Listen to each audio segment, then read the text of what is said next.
Hello students, today our topic is chapter number 3 of first year physics FSC part 1. The name of this chapter is motion and force. Students, आज के लिए हमारा topic जो है वो first year के physics का chapter number 3 है। इस चैप्टर का नाम है मोशन एंड फोर्स। स्टूडेंट्स, इससे पहले चैप्टर में काइनेमेटिक्स नाम था, उस चैप्टर का 9th में हमने पढ़ा था। उस चैप्टर में हमने मोशन के हवाले से डिटेल में पढ़ा था कि मोशन क्या है, रेस्ट क्या है, स्पीड क्या है, वेलोसिटी क्या है, एक्सेलरेशन क्या है।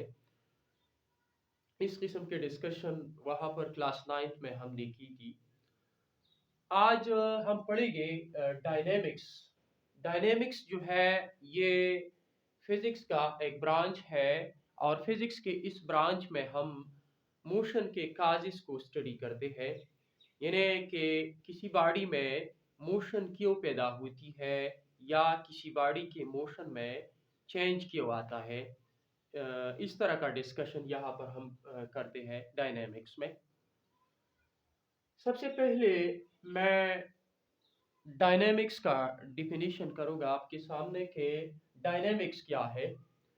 स्टूडेंट्स, डायनेमिक्स का जो लफ्ज़ है ये एक यूनानी लफ्ज़ डायनेमिस डायनेमिस से निकला है और डायनेमिक्स का माना है फोर्स।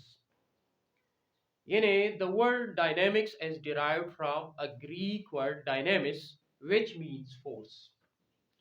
यानी आप कह सकते हैं कि डायनेमिक्स जो है, डायनेमिक्स एक यूनानी लफ्ज़ डायनेमिस से निकला है और डायनेमिक्स का माना है फोर्स। यानी डायनेमिक्स जो है ये फिजिक्स का एक ब्रांच है जिसमें हम फोर्स के बारे में पढ़ते हैं। फोर्स जो है ये किसी बॉडी में मोशन पैदा कर सकता है या किसी बॉडी के मोशन में चेंज ला सकती है। आप कह सकते हैं कि डायनेमिक्स फिजिक्स का एक ब्रांच है जिसमें हम काजेज ऑफ मोशन पढ़ते हैं या काजेज ऑफ मोशन के बारे में सीखते हैं। इसके बाद मैं ज़रा आपको फोर्स के बारे में बताऊं कि फोर्स क्या है। जनरली हम कह सकते हैं कि फोर्स जो है ये द पुश और पुल अपॉन अ बॉडी, यानी किसी बॉडी को खींचना या धकेलना जो है इसे आप फोर्स कह सकते हैं। यानी फोर्स क्या है, किसी बॉडी को खींचना या किसी बॉडी को धकेलना, इसे आप फोर्स कह सकते हैं। ये जो है ये फोर्स है। स्टूडेंट्स, फोर्स जो है ये हम यूज कर सकते हैं जब एक बॉडी रेस्ट पर हो और हम चाहे कि उस बॉडी में मोशन पैदा हो जाए, तो इस मकसद के लिए हम फोर्स इस्तेमाल कर सकते हैं। फॉर एग्जांपल, यहाँ पर एक स्टेशनरी कार है और जब हम उस स्टेशनरी कार को पुश करते हैं तो उस स्टेशनरी कार में मूवमेंट या मोशन पैदा हो सकती है। इसके अलावा फोर्स जो है वो एक मूविंग बॉडी को स्टॉप करने के लिए भी इस्तेमाल किया जा सकता है। फॉर एग्जांपल, लेट हमारे पास एक मूविंग बॉडी है और जब हम उस मूविंग ऑब्जेक्ट पर पुश करते हैं तो वो मूविंग ऑब्जेक्ट जो है वो स्टॉप हो सकती है, वो रेस्ट में आ सकती है।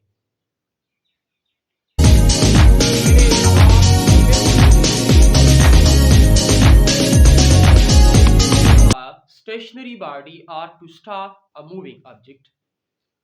यानी फोर्स जो है ये एक साकिन बॉडी में हरकत पैदा कर सकती है या एक मुतहर्रिक बॉडी को स्टॉप कर सकती है।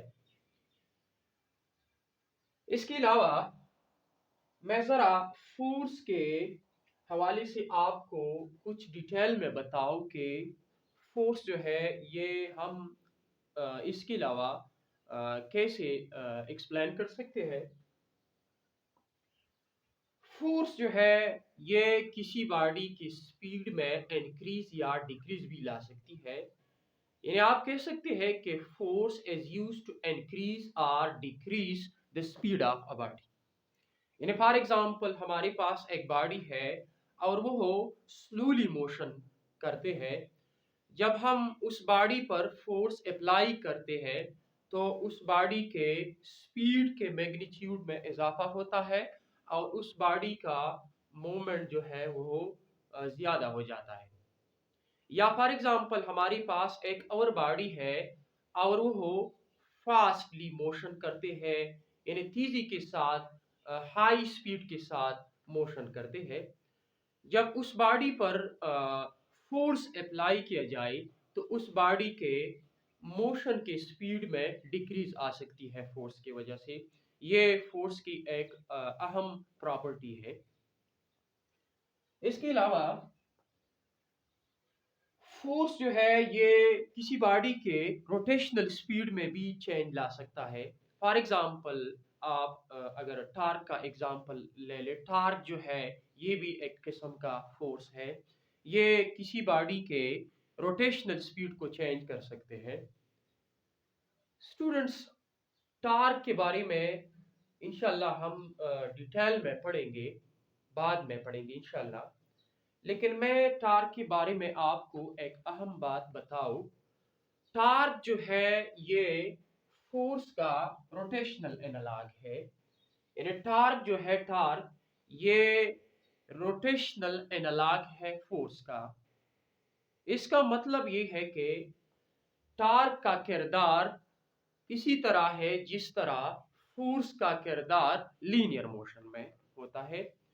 यानी फोर्स जो है वो किसी बॉडी में लीनियर एक्सेलरेशन पैदा कर सकता है और टार्क जो है ये किसी बॉडी में एंगुलर एक्सेलरेशन पैदा कर सकते हैं। सो हम कह सकते हैं कि टार्क ये फोर्स का रोटेशनल एनालॉगस है। इसके अलावा हम आते हैं फोर्स के मैथमेटिकल फॉर्म की तरफ के। फोर्स का मैथमेटिकल फॉर्म क्या है? स्टूडेंट्स, एक बात याद रखिएगा कि फिजिक्स जो है ये मोर मैथमेटिकल है रेदर देन डिस्क्रिप्टिव। यानी फिजिक्स में हमारा मेन कंसर्न जो होता है वो मैथमेटिक्स के साथ होता है, क्योंकि फिजिक्स जो है इसे साइंस ऑफ मेजरमेंट भी कहा जाता है। यानी इसे मेजरमेंट का साइंस कहा जाता है और मेजरमेंट के लिए हमें मैथमेटिक्स की जरूरत पड़ सकती है, क्योंकि मैथमेटिक्स के बगैर हम मेजरमेंट या पैमाइश नहीं कर सकते। यहाँ पर फोर्स जो है ये एक फिजिकल क्वांटिटी है और इस फिजिकल क्वांटिटी के मेजरमेंट के लिए हमें इसके मैथमेटिकल फॉर्म की जरूरत पड़ सकती है। यहाँ पर मैंने लिखा है F इक्वल्स टू ma। इस इक्वेशन का मतलब ये है कि F फोर्स को डिनोट करते हैं, m जो है ये बॉडी के मास को जाहिर करते हैं और a जो है ये एक्सेलरेशन का सिंबल है। यानी आप कह सकते हैं कि फोर्स मास और एक्सेलरेशन के प्रोडक्ट का बराबर होता है। मैथमेटिकली आप फोर्स को इसी तरह लिख सकते हैं। इसके अलावा फोर्स का जो नेचर है वो वेक्टर है। यानी फोर्स जो है ये वेक्टर फिजिकल क्वांटिटी है। स्टूडेंट्स, आपने क्लास 9th में पढ़ा होगा कि हमारे पास फिजिकल क्वांटिटी का नेचर दो किस्म का होता है। एक किस्म का नेचर जो है उसे स्केलर कहा जाता है और दूसरा जो है उसे वेक्टर कहा जाता है। वेक्टर जो है ये उस फिजिकल क्वांटिटी को कहा जाता है जिसे मैग्नीट्यूड के साथ साथ डायरेक्शन की भी जरूरत होती है, और स्केलर फिजिकल क्वांटिटी उस क्वांटिटी को कहा जाता है जिसे सिर्फ मैग्नीट्यूड की जरूरत हो सकती है। फॉर एग्जांपल यहाँ पर मास जो है, मास एक स्केलर फिजिकल क्वांटिटी है। यानी मास एक ऐसी फिजिकल क्वांटिटी है जिसे डायरेक्शन की जरूरत नहीं होती। मास को सिर्फ मैग्नीट्यूड की ज़रूरत होती है। Magnitude mean a number with a proper unit. For example, मैं 2 किलोग्राम मास ले लो। 2 जो है ये एक नंबर है, किलोग्राम यूनिट है। सो 2 किलोग्राम जो है ये मास का मैग्नीट्यूड है। ये जो है सो फोर्स जो है ये एक ऐसी फिजिकल क्वांटिटी है जिसे डायरेक्शन की ज़रूरत होती है। सो फोर्स जो है ये एक वेक्टर फिजिकल क्वांटिटी है। इसके अलावा फोर्स का सिस्टम इंटरनेशनल यूनिट जो है ये न्यूटन है। यानी जब हम फोर्स के मैग्नीट्यूड को निकालते हैं तो मैग्नीट्यूड के लिए यूनिट की ज़रूरत होती है। यूनिट के बगैर हम मैग्नीट्यूड को नहीं बना सकते। जब हम एक फिजिकल क्वांटिटी के मैग्नीट्यूड को बनाते हैं तो मैग्नीट्यूड के लिए यूनिट की ज़रूरत होती है। यूनिट से मुराद एक स्टैंडर्ड है, वो स्टैंडर्ड जिसके साथ हम किसी फिजिकल क्वांटिटी के कंपैरिजन करते हैं। उसके पैमाइश के लिए हम उस स्टैंडर्ड से उसका मुवाजना करते हैं। फॉर एग्जांपल, किलोग्राम जो है ये मास का यूनिट है और किलोग्राम के साथ हम किसी बॉडी के मास का कंपैरिजन करते हैं। सो फोर्स भी एक फिजिकल क्वांटिटी है और फोर्स का भी एक सिस्टम इंटरनेशनल यूनिट है। वो जो है वो न्यूटन है। यानी फोर्स का सिस्टम इंटरनेशनल यूनिट न्यूटन है। स्टूडेंट्स, 1 न्यूटन फोर्स जो है वो कितना फोर्स होगा? 1 Newton force mean, for example, हमारे पास एक बॉडी है और उस बॉडी का मास 1 किलोग्राम है और लेट हम उस बॉडी पर फोर्स एग्जर्ट करते हैं और उस 1 किलोग्राम वाली बॉडी में 1 metre per second square acceleration पैदा होती है। सो हमने उस बॉडी पर जितनी फोर्स एग्जर्ट की है वो फोर्स 1 न्यूटन का बराबर होता है। यानी a force is said to be 1 Newton if it is applied on a body of mass 1 kilogram and the body accelerates through 1 meter per second square। यानी 1 न्यूटन फोर्स एक किस्म का फोर्स है जब हम उसे 1 किलोग्राम वाली बॉडी पर अप्लाई कर ले तो उस बॉडी में 1 metre per second square acceleration पैदा होती है। सो इतनी फोर्स को 1 न्यूटन फोर्स कहा जाता है। इसके बाद फोर्स के डायमेंशन की तरफ आती है कि फोर्स के डायमेंशन क्या है। स्टूडेंट्स, फोर्स का डायमेंशन जो है वो ये है m/L/T⁻²। m जो है ये मास को डिनोट करती है, l यहाँ पर लेंथ को डिनोट करते हैं और t टाइम को डिनोट करते हैं। यानी आप किसी बॉडी का सारी किसी फिजिकल क्वांटिटी के डायमेंशन को उसके यूनिट से निकाल सकते हैं या उसके डिफिनीशन से निकाल सकते हैं।